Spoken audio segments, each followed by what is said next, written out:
Benteng Rotterdam, kerajaan Goa yang dibangun pada tahun sekitaran 1545 pada masa pemerintahan kerajaan Goa ke-9.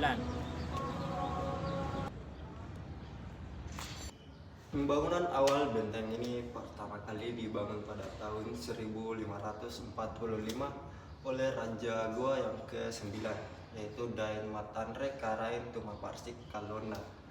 Benteng yang awalnya terbuat dari tanah liat bernama Benteng Ujung Panda.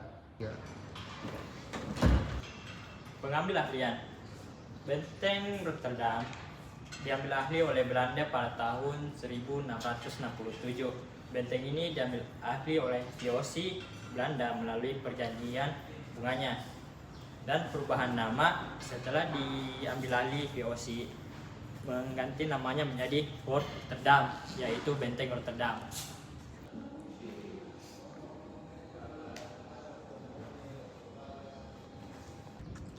Fungsi di masa kolonial, benteng ini digunakan oleh Belanda sebagai pusat pemerintahan dan sebagai militer di wilayah timur Indonesia, termasuk pusat penampungan rempah-rempah, markas militer, dan kantor pusat perdagangan.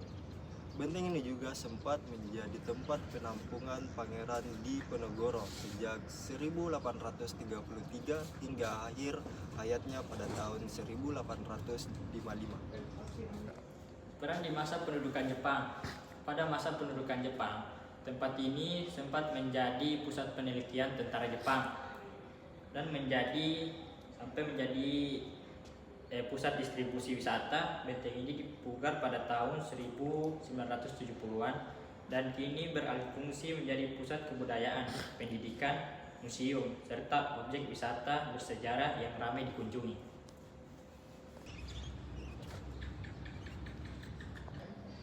Pada masa pemerintahan kerajaan Goa, benteng ini berfungsi sebagai benteng pertahanan yang melindungi kerajaan dari serangan musuh, baik dari laut maupun darat.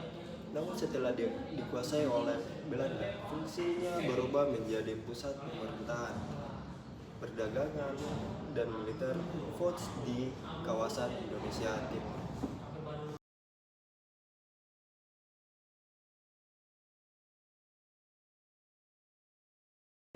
Dari segi struktur, Benteng Rotterdam memiliki bentuk menyerupai penyu. Jika dilihat dari atas, penyu melambangkan kekuatan dari darat maupun laut sesuai dengan kekuasaan kerajaan Goa pada masa itu. Benih-benih umumnya dimiliki warga yang berprofesi sebagai petani. Berbeda dengan angkutan kota maupun ojek motor yang banyak dimiliki oleh pengusaha berduit. Kala itu, modal jutaan rupiah pun harus disiapkan pemilik kuda gerobak, tetapi karena kuda biasanya diternakan oleh warga, jadi modal yang begitu besar menjadi tak terasa.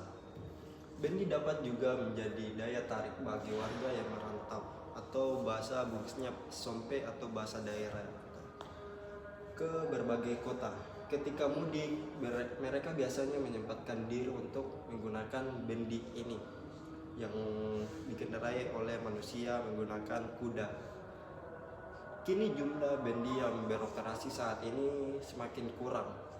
Perannya digantikan oleh motor, mobil, dan kendaraan lainnya untuk zaman modern sekarang. Sehingga tidak tertutup kemungkinan bendi ini akan segera tertinggal kenangannya.